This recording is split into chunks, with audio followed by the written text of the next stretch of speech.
주내와 사랑해 이곳에 모인 우리 주가 기뻐하시. 다 같이 찬양하시겠습니다. 우리의 손을 풀처 핸즈 들고서 여호와 하나님을 찬양하시겠습니다.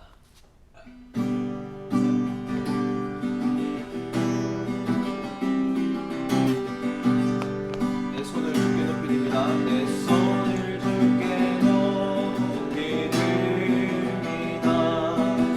찬양 받으실 주님, 내 마음을 주께 완전 엽니다. 내 찬양 받으실 주님, 내 손을 주께 높이 듭니다. 내 찬양 받으실 주님,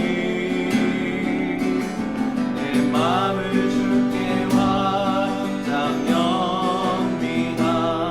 내 찬양 받으실 주님, 슬픔 대신 일하게 죄 대신 하나님, 근심 대신 찬송의 옷을 주셨네. 내 손을 주께 높이 듭니다. 내 찬양 받으신 주님, 내 마음을 주께 완전 엽니다. 내 찬양 받으신 주님.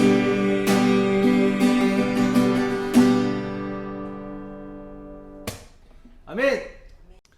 하나님으로부터 너무 멀리 떨어져 있다라고 느낄 때가 있습니다. 하지만 그럴 때 늦지 않습니다. 그 마음을 주시는 것도 하나님이십니다. 하나님은 여전히 여러분들을 붙잡고 계심을 믿음으로 또 이 찬양을 했으면 좋겠습니다. 너무 멀리 왔나요?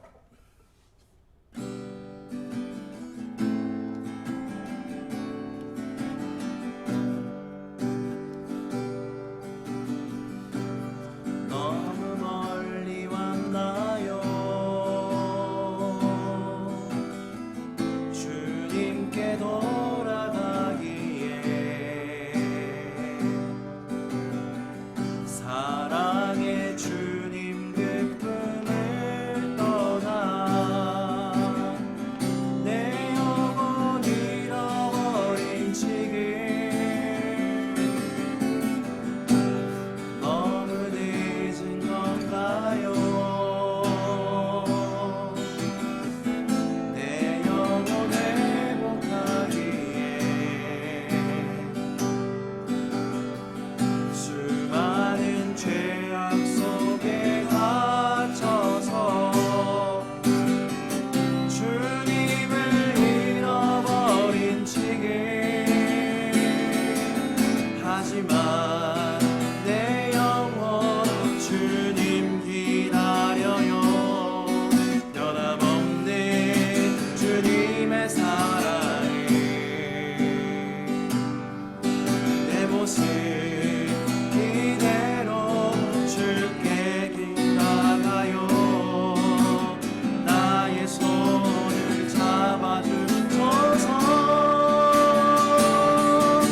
다시 주님의 얼굴 내 영혼 볼 수 있도록 나를 구원하소서.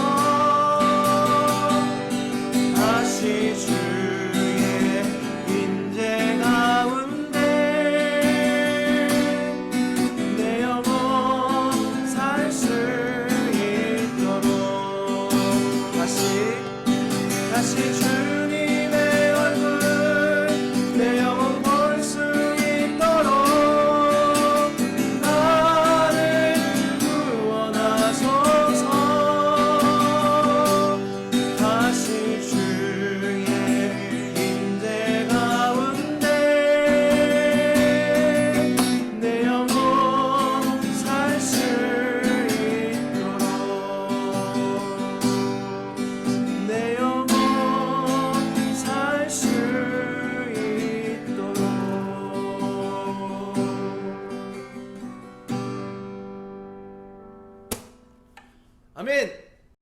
다 같이 하나님 말씀 보시겠습니다. 같이 보실 하나님 말씀은 마태복음 5장 1절부터 48절까지인데요. 너무 길어서 17절부터 20절까지 읽도록 하겠습니다. 다 같이 읽겠습니다. 시작. 내가 율법이나 예언자들의 말을 폐하러 온 줄로 생각하지 말아라. 폐하러 온 것이 아니라 완성하러 왔다. 내가 진정으로 너희에게 말한다. 천지가 없어지기 전에는 율법은 1.1획도 없어지지 않고 다 이루어질 것이다.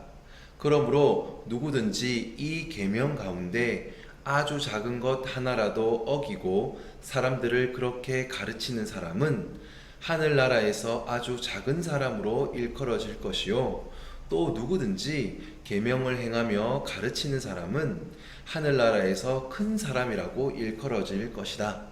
내가 너희에게 말한다. 너희의 의가 율법 학자들과 바리새파 사람들의 의보다 낫지 않으면 너희는 하늘나라에 들어가지 못할 것이다. 아멘. 잠깐 기도하겠습니다. 하나님 아버지 감사합니다. 오늘은 예수님이 사역이 시작되면서 한 첫 설교인 산상수훈을 살펴보고자 합니다.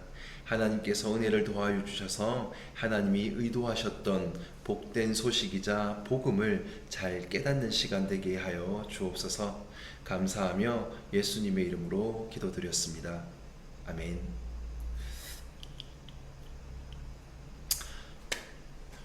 반갑습니다. 잘 지내시죠? 요즘은 또 말씀 묵상하느라고 바쁘기도 하고 또 즐거운 시간을 보낼 거라 생각합니다. 그리고 방학 기간이니까 좀 더 마음을 편하게 먹고 즐거운 시간들을 보냈으면 좋겠습니다. 성경은 하나님의 책입니다. 특별히 마태복음은 그리스도이신 구약 내도로 기름 붓고 계셨던 하나님이 이제는 직접 이 땅 가운데 오셔서 자신의 인간 구원 사역을 기록하고 있는 예수님의 책입니다. 기억이 가물가물한 친구들은 지난주 설교를 한 번 더 찾아서 보셨으면 좋겠습니다. 한 번 더 찾아서 보려고 하니 갑자기 기억이 팍 나시죠? 소위 마태복음을 마가복음과 또 누가복음과 요한복음을 한데 이렇게 묶어서 사복음서라고 이야기를 합니다. 여기서 이 사복음서의 공통점은 모두가 다 복음서라는 데 있습니다. 말 그대로 예수님이 행하신 복된 소식을 기록하고 있는 책이라는 의미입니다. 복음서. 여러분들에게 질문 한 가지를 하고 설교를 시작하도록 하겠습니다. 성경, 특별히 이번 주에 마태복음 5장을 한번 쭉 다 읽으셨을 텐데 다 읽어보니 복된 소식이 맞던가요? 구약의 율법과 비교하여 볼 때 신약의 예수님의 말씀이 복된 소식으로 들려지시던가요? 아마도 대부분의 친구들이 마태복음 5장부터 이제 산상수훈의 부분들을 읽으셨을 텐데 그것들을 보았을 때 예수님이 말씀하시는 여러 가지 말들이 복되게 느껴지기가 참으로 힘이 들었을 것입니다. 왜냐하면 신약의 예수님은 구약의 율법보다 더 지키기 힘든 것들을 우리에게 요구하고 계시기 때문입니다. 먼저는 21절에서 한번 21절부터 우리가 한번 읽어볼까요? 21절부터 22절까지입니다. 한번 다 같이 읽어보도록 하겠습니다. 시작. 옛사람에게 말하기를, 여기서 옛사람은 구약을 얘기합니다. 옛사람에게 말하기를 살인하지 말아라. 누구든지 살인하는 사람은 재판을 받아야 할 것이다 한 것을 너희는 들었다. 그러나 나는 너희에게 말한다. 자기 형제나 자매에게 성내는 사람은 누구나 심판을 받는다. 자기 형제나 자매에게 얼간이라고 말하는 사람은 누구나 공의에 불려갈 것이요 또 바보라고 말하는 사람은 지옥 불 속에 던져질 것이다. 21절에서 구약의 율법에서는 살인하지 말 것 정도를 이야기를 하는데 신약의 복음서의 예수님은 형제들에게 얼간이다라고, 그리고 바보라고 하는 자는 지옥불에 들어가게 될 것이다 라고 이야기를 하십니다. 이야 이거 너무 살벌하지 않습니까? 이렇게 순수하게 보이는 전도사님도 화가 머리끝까지 나면 에이 바보, 에이 얼간이, 이 정도가 아니라 뭐? 이 XX부터 시작을 해서 이 숫자 욕부터 또 거기서 끝이 나나요? 마음속으로는 막 별의별 욕을 다 하거든요. 특별히 운전할 때 여러분들 부모님 운전하실 때 가끔 욕하는 거 보셨을지 모르겠는데 전사님도 와 막 운전할 때나 이렇게 급박할 때 보면 보통이 아니에요. 근데 문제는 지금 성경 본문에서 이렇게만 해도 구약 때는 그래도 봐줬는데 신약의 예수님은 이 정도 하면 바보, 얼간이 정도만 해도 지옥불에 들어간다고 합니다. 헐, 이걸 어쩜 좋습니까?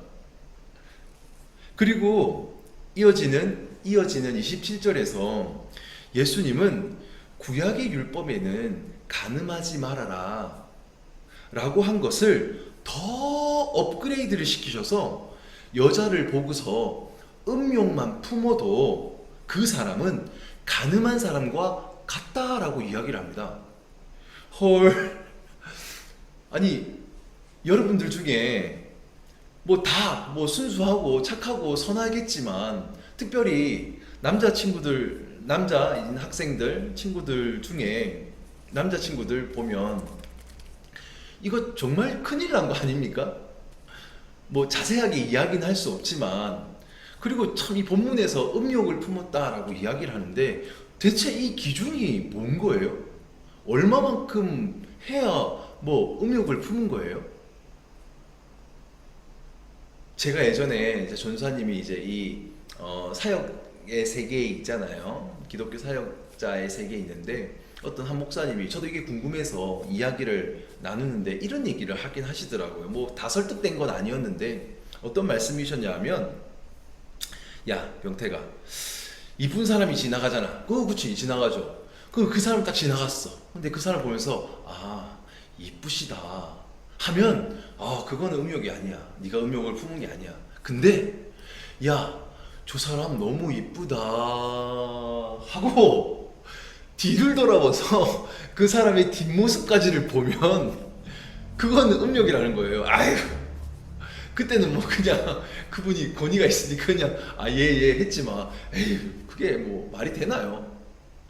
아니 그렇지 않은 남자들이 있나요?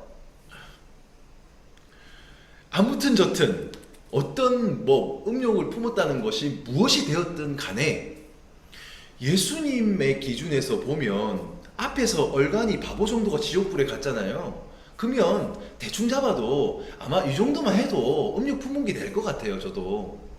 그러면 이 예수님의 기준에서 보면 웬만한 사람은 다 간음한 사람일 겁니다. 이제 우리 남자들은 다 어쩌면 좋죠? 또한 38절에서 구약의 율법에서 보면 눈에는 눈, 이에는 이로 갚으라 정도의 이야기를 이렇게 기록을 하고 있는데 신약의 예수님은 악한 사람에게조차 절대로 맞서지를 말아라 라고 말씀을 하십니다. 도리어 오른뺨을 이렇게 때리면 왼뺨도 대어주어라 라고 말씀을 하십니다. 아니 이게 말이 됩니까? 이게 그리고 가능합니까? 쉽게 가능합니까 이게? 아무리 예수님이 그렇게 사셨다고 해도 그렇지 이게 너무 가혹한 선생님의 윤리 강령 아닙니까? 이 정도는 해야지 구원을 받는 것입니까? 정말로 우리의 의가 이 정도는 되어야 구원을 받는 것이라면, 그렇다면 지금 이게 예수님이 하시는 이 기준과 이 말씀이 우리에게 복된 소식인 겁니까? 아니, 이렇게까지 우리에게 짐을 지우실 것이면 예수님이 그냥 안 오시는 것이 더 낫지 않습니까? 저도 처음에, 전사님도 처음에 이 말씀을 이렇게 대하면서 참 마음이 힘들었어요. 와, 이렇게까지 해야지 천국에 가는 건가? 너무너무 부담이 되는 거예요. 아무리 생각해도 차라리 구약의 율법 정도가 낫겠다라는 생각을 했습니다. 그런 생각이 막 절로 드는 거예요. 그런데 여기서 끝이냐? 완전 부담되는 것이 43절입니다. 한번 다 같이 읽어보도록 하겠습니다. 시작. 가로에는 구약율법이라는 게 있는 거예요. 시작하겠습니다. 시작. 내 이웃을 사랑하고 내 원수를 미워하여라 하고 말한 것을 너희는 들었다. 그러나 나는 너희에게 말한다. 너희 원수를 사랑하고 너희를 박해하는 사람을 위하여 기도하여라. 그래야만 너희가 하늘에 계신 너희 아버지의 자녀가 될 것이다. 대박. 원수까지 사랑하라고? 그렇게 해야 하나님의 자녀가 될 것이라고? 요? 와, 어떻게 이것을 다 이뤄냅니까? 가능이나 합니까, 여러분? 예수님의 이야기를 들어보니 예수님의 말씀이 복된 소식으로 들리십니까? 구약의 율법보다 훨씬 더 강력한 요구사항들을 가지고 오신 것 같은 예수님이 약간 무섭게까지 보입니다. 저는 처음 이 본문을 대하였을 때 진짜 크게 낙심하고 낙담을 했습니다. 전사님도, 여러분들만 할 때. 왜? 나는 불가능한 영역이니까. 나에게서는 불가능하니까. 눈도 빼어야 되고 왼손 오른손 다 잘라야 되고 불가능하니까.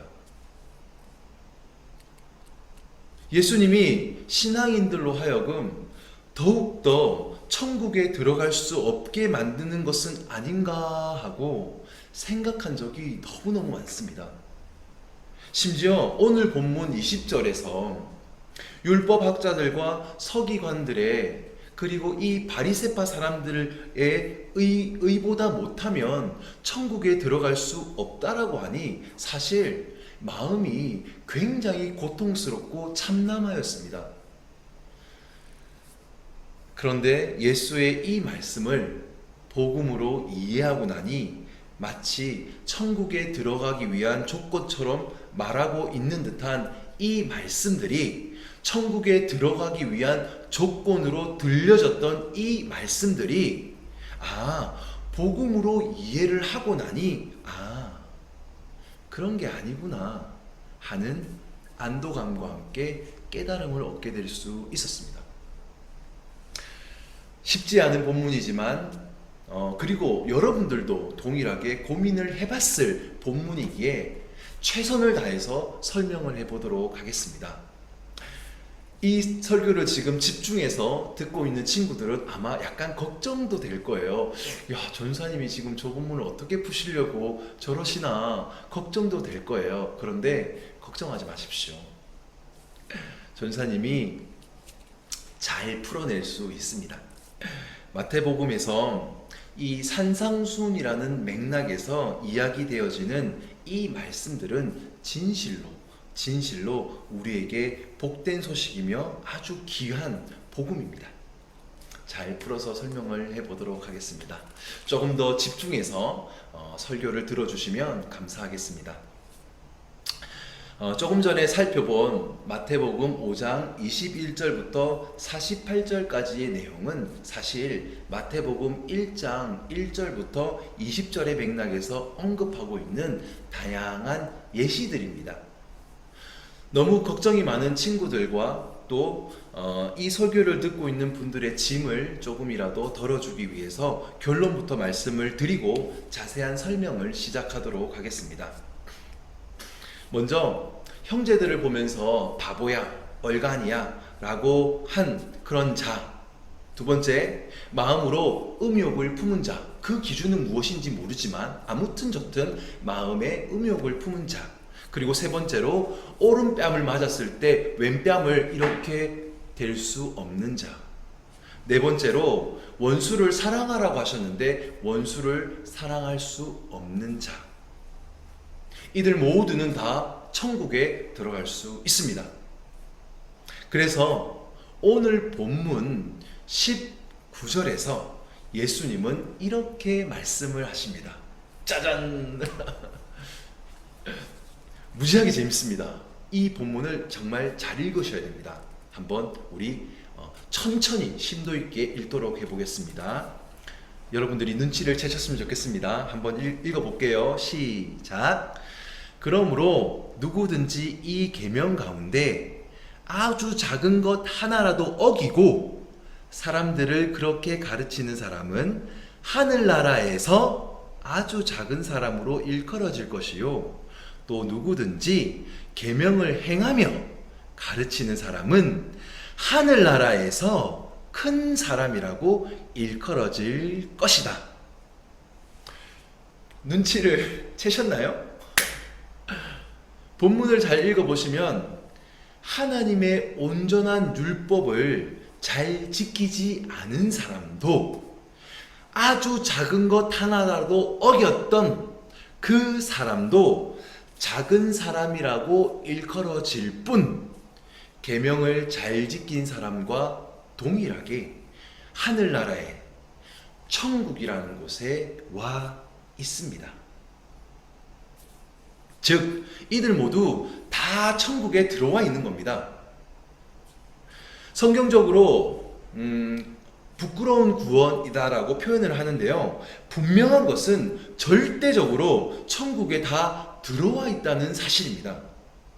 그렇다면 예수님이 대체 왜 28절부터 48절 여기에서 구약의 옛사람에게 요구했던 것보다 구약의 사람들에게 요구했던 그 율법보다 훨씬 더 강력하게 훨씬 더 무서울 정도로 신약의 사람들, 제자들, 신약의 성도들에게 말씀하고 계시는 것일까요? 그것은 바로 구약과 신약의 사람이 달라졌기 때문입니다. 구약의 사람과 신약의 사람이 달라질 것이기 때문입니다. 조금 더 구체적으로 이야기를 설명을 해보자면 예수의 십자가 사건 이전의 사람과 예수의 십자가 사건 이후 성령의 내주하심, 교회로 묶어지는 이 사람이 완전히 다르기 때문입니다. 존재적으로, 신분적으로 완전히 다른 존재이기 때문입니다. 예수님이 신약의 사람들을 더 피곤하게 만들려고 높은 수위의 윤리사항을 말씀하시는 것이 아니라 예수로 인해서 신약의 너희들은, 신약의 성도들은 그 정도도, 내가 말한 그 정도도 가능할 수 있는 사람이 될 것이기에 21절부터 48절처럼 말씀을 선포를 하셨던 것입니다. 달리 표현하면 예수님이 제자들로 하여금, 성도들로 하여금 그들을 그렇게 만들 자신이 있으시기에 그렇게 말씀하고 계시는 겁니다. 성경 전체의 맥락에서 보면 그게 바로 누구냐? 하나님의 일하심, 예수의 십자가 사역과 그 이에 성령의 내주하심과 하나님의 계시를 모두 깨달은 그 모든 결과물로서 하나님이 증거물로서 내미는 하나님의 예수님이 이 말씀을 온전히 이루어가면서 삶을 살아갈 수 있는 그 결과물이 바로 누구냐? 성도 바울이고 성도 베드로이고 성도 요한이고 성도인 여러분이다 라고 이야기를 하고 있는 것입니다. 마치 이런 겁니다. 쉽게 설명을 좀 해보면 어떤 학생이 공부를 너무 못해요. 특별히 수학을 너무 못해요. 기초가 안 잡혀 있어. 그래서 부모님이 조건을 겁니다. 어떤 조건이냐면, 얘야, 너가 수학 60점을 맞으면 내가 아이폰 11을 사줄게. 오! 썰깃하잖아요. 이 친구가 막 공부를 해요. 아이폰 11을 막 그려가면서 막 공부를 열심히 합니다. 그런데 이제 시험 당일날이 됐어요. 그리고 시험의 결과가 나왔습니다. 그리고 시험지를 가져옵니다. 몇 점? 30점. 당연하죠. 수학의 기초가 안 돼 있고 아무것도 모르는데 그것도 당연히 이제 그 아이폰 11을 살 수가 없죠. 만족을 못 시켰으니까. 무려 30점이나 부족했으니까. 바로 그런 아이를 보면서 부모가 한마디 더를 합니다. 야, 한 번 더 내기를 할래? 아니, 좋다 그러죠. 중간고사만 있는 게 아니라 기말고사가 있잖아. 네, 있죠. 그러면 기말고사 때는 60점 내기가 아니라 70점을 받으면 내가 아이폰 11을 사줄게. 이 정도 되면 이제 이 아이도 바보가 아닌 이상 눈치를 깝니다. 아니, 지금 내가 60점도 못 받아가지고 아이폰 11을 못 받았는데, 내가 지금 60점도 안 되고 30점 받아가지고 아이폰 11을 못 받았는데, 아니 그보다 더 높은 70점을 받으라고요? 이 정도 되면 이제 막 가자는 거죠? 라는 마음을 이 아이도 먹게 됩니다. 안 그렇습니까? 수준이 안 되는데 30점도 아직 안 돼, 60점도 못 넘긴 아이를 70점을 받으라고요? 에이, 엄마 그건 너무하지 라는 생각이 드는 겁니다. 그런데 바로 그때 한 명의 선생님이 등장하십니다. 그것은 바로 예수님이라는 선생님이십니다. 이분이 딱 나타나서 이 어머님을 향해서 부모님께 이렇게 말씀을 하십니다. 어머님, 제가 이 아이, 오늘이 누가 말씀 묵상하는 날이죠? 현수인가요? 현수가 수학 공부를 못한다는 거 아니에요. 오해하시면 안 됩니다. 현수는 수학 공부 잘합니다. 현수가 수학 70점을 받으면 아이폰 11을 사주신다고 말씀하셨죠? 아닙니다. 저란 선생을 만났으면 현수는 90점 이상도 맞을 수 있습니다. 어머님, 90점 이상일 때 아이폰 11을 사주십시오. 부모님이 지금 그 말을 하는 게 아니라, 현수가 그 말을 하는 게 아니라, 이 둘 모두가 얘기하는 게 아니라 선생인, 최종 책임자인 이 선생인 예수님이 말씀을 하는 겁니다. 어머님, 90점을 받으면 현수에게 아이폰 11을 사주십시오. 제가 현수가 90점 이상을 받지 않으면 제가 월급을 받지 않겠습니다. 60점, 70점, 80점도 아닙니다. 90점을 받을 때 바로 그때 밀렸던 월급을 저에게 주십시오. 선생인, 책임자인 예수님 제가 책임지겠습니다 라고 말씀을 하고 있는 겁니다. 무슨 말이냐 하면, 오늘 본문을 잘 풀려면 이 회화가 중요했거든요. 무슨 말이냐 하면, 지금 예수님은 우리의 구원자로 오셔서, 현수의 선생님으로 오셔서, 구약으로 치면, 구약의 율법이 60점이라 치면 이 60점, 70점도 받지 못했던 30점짜리밖에 안 되는, 그게 불가능했던 이 자임에도 불구하고, 이 자였죠. 이 자에게 하나님은 예수님인 선생님으로 오셔서, 그들의 구원자로 오셔서, 그가 현수가 90점을 맞을 수 있도록 내가 일을 하겠습니다. 내가 책임지겠습니다 라고 말씀을 하시는 겁니다. 원래는 죄인이었던 인간들이 절대로 그렇게 될 수가 없는데, 율법의 요구인 60점과 70점도 이룰 수가 없는데, 예수가 오셔서 더 치고 나가는 겁니다.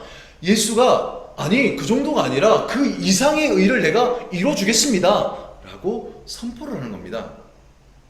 예수 그리스도의 사역으로 인해서 나중에는 그들이 성도가 되어서 그러한 삶이 가능해지도록 선생인 내가, 구원자인 내가 그렇게 일을 하겠다라고 하시는 그리스도로 오신 예수님의 자기 선언인 것입니다. 그래서 마태복음 5장 13절에서 예수님은 제자들을 향해서, 미래의 성도가 될 이 제자들을 향해서 너희는 세상의 소금이다, 너희는 세상의 빛이다 라고 말씀을 하셨던 겁니다. 그들의 수준이 빛이었나요? 그들의 수준이 소금이었나요? 아닙니다. 예수님이 그렇게 선포하시는 겁니다. 예수님은 한 번도 우리 보고, 제자들 보고 너희는 세상의 소금이 되어라, 너희 스스로 세상의 빛이 되어라 라고 말씀하지 않으셨습니다. 예수는 마태복음 5장이라는 산상수훈의 설교의 시작점에서 너희는 세상의 소금이다, 너희는 세상의 빛이다 라고 선포를 하십니다. 왜? 예수가 저희를 그렇게 만들 자신이 있기 때문입니다. 나아가 21절부터 48절까지가 가능한 사람을 만들 수 있으시기 때문입니다.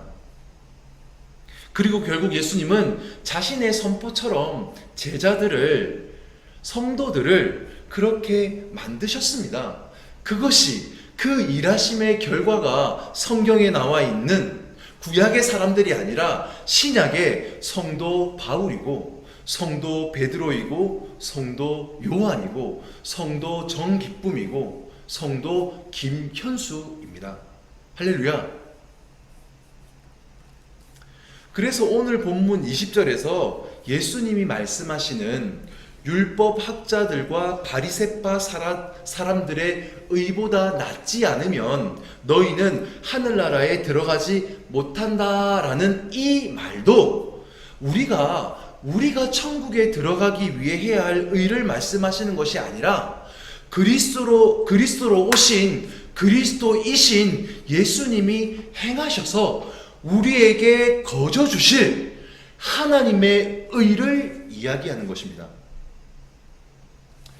그래서 딱 한 장만 넘어가서 마태복음 6장에 들어가시면, 내일 말씀 묵상에 들어가시면 마태복음 6장에서 너희는 먼저 그의 나라와 그의 의를 구하라 라고 말씀을 하시는 겁니다. 여기서 그의 나라와 그의 의는 당연히 누구의 의다? 바로 하나님의 의인 것입니다. 하나님의 의를 구하라, 내가 주겠다라는 겁니다. 그러기 위해서 그리스도이신 내가 이 죄된 이 땅 가운데 왔다라는 것입니다. 그리고 바로 그 의는 율법 학자들과 바리새파 사람들의 의보다 훨씬 더 강력하고 훨씬 더 높고 훨씬 더 낫다. 그래서 너희는 천국에 들어갈 수 있는 것이다. 그래서 그리스도이신 하나님의 아들이신 예수인 내가 너희들 가운데 온 것이다. 왜? 너희의 의로는 하나님과의 그 단절된 관계가 어떤 모습으로도 회복될 수가 없으니까, 너희는 아예 할 수가 없으니까, 너희는 율법의 요구도 이것도 할 수가 없는데 하나님의 그 의를, 하나님과의 그 단절된 그 관계의 그 의를 너희가 하겠다고? 너희는 못해. 그래서 내가 왔잖아. 구원자로서 예수란 말 자체, 너희를 죄로부터 구원하겠다. 그리스도 하나님이신 내가, 기름 붓는 자인 내가 직접 와서 너희를 죄의 속박에서부터, 이 단절된 관계에서부터 내가 해결하겠다. 너희는 못하니까 내가 이 죄된 세상까지 온 것이다. 왜? 나는 너희를 사랑하는 하나님이거든. 할렐루야. 아멘. 해주시고 계실 거라고 믿습니다. 지금 마태복음은 인간을 죄로부터 구원하기 위하여 예수님이 이 땅 가운데 오셨고, 죄인인 인간들을 하나님의 의로 덮어 주어서 하나님의 사랑으로 덮어 주어 존재의 변화를 일으키기 위하여 의인으로 만들어 내기 위하여 그리스도로 오신 것임을 선언하고 있는 것입니다. 인간들에게 율법의 모든 요구를 구원받는 조건으로 제시하시려고가 아닙니다. 율법의 요구를 이룰 수 있는 인간도 없을 뿐만이 아니라 하나님의 의를 이룰 수 인간은 더더욱 없습니다. 존재하지 않습니다. 그러면 다른 종교나 다른 곳에서 구원이 있는 겁니다. 인간 중에는 그럴 수 있는 사람이 없습니다. 만약 그럴 수 있는 인간이 있거나 그럴 수 있는 종교가 있다면 예수는 이 땅 가운데 왜 오신 것입니까? 인간이 이미 다 할 수 있는데 그냥 우리끼리 하고 말지. 그리고 하나님도 그 사실을 모르나? 하나님은 다 아셨죠. 인간이 할 수 없다라는 사실을 인간만 모를 뿐. 그래서 그 장구한 세월들이 필요했고, 때가 참에 예수는 이 땅 가운데 오셔서 그의 사역을 행하셨던 것입니다. 그래서 하나님이신 예수님이 친히 이 땅 가운데 오신 것입니다. 그리고 십자가에서 인간의 궁극의 문제인 죄의 문제를 다 해결하셨던 것입니다. 왜냐하면 그는 인간을 정말 사랑하는 하나님이시기 때문입니다. 자, 이제 여러분들에게 다시 설교 처음에 했던 질문을 하도록 하겠습니다. 예수님의 말씀이 복음으로 마태복음 5장 산상순을 여는 예수님의 이 말씀이 복음으로 들리십니까? 복음으로 들리십니까? 네. 아멘. 부디 바라기는 예수님의 말씀이 특별히 사복음서의 첫 번째 책인 마태복음이 복음으로 들려지시기를 주님의 이름으로 간절히 부탁드립니다. 그리고 소망합니다. 그리스도로 오신 예수님의 사역을 기대하시고 예수님의 사역으로 죄인이 어떻게 의인되었으며 또 그 의인은 어디까지를 살아낼 수 있는 존재인지를 알아가시는 새누리 모든 중고등부 여러분들이 되었으면 좋겠습니다. 여러분들은 아직 모르실 수 있으시겠지만 여러분들은 이미 세상의 빛이고 세상의 소금이고 세상의 유일한 소망입니다.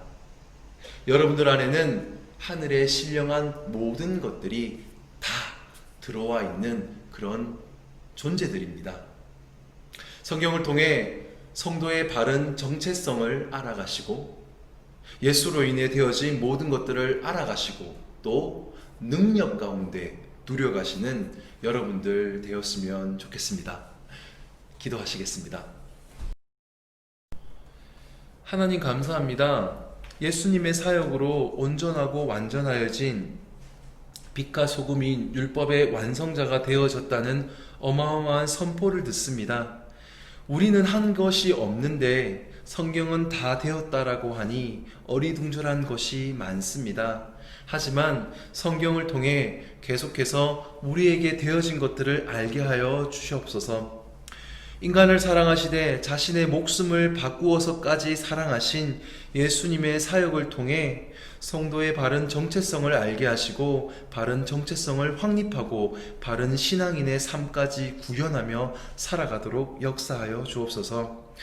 그리하여 성경의 바울이, 성경의 베드로가, 성경의 요한이 그저 딴 세상 사람들이 아니라 우리와 속성이 같았던 동일한 성도임을 알게 하시고 우리 또한 그들의 삶처럼 이 세상을 넉넉히 누리며 죄를 이기며 살아가는 삶 되도록 역사하여 주옵소서. 죄를 이긴 성경의 인물들처럼 죄를 이기고자 하는 마음의 소원을 우리 가운데 허락하여 주시고 주 안에서 참된 만족과 평안의 삶이 무엇인지를 몸소 체험하며 살아가게 하여 주옵소서. 코로나로 인해 부산해진 마음들 잘 잡아가게 하시고 주어진 역할들 잘 감당하며 살아가는 새누리교회 중고등부 되도록 역사하여 주옵소서. 모든 것 감사하오며 우리 안에 어마어마한 일을 행하여 놓으신 예수님의 이름으로 기도를 드립니다. 아멘.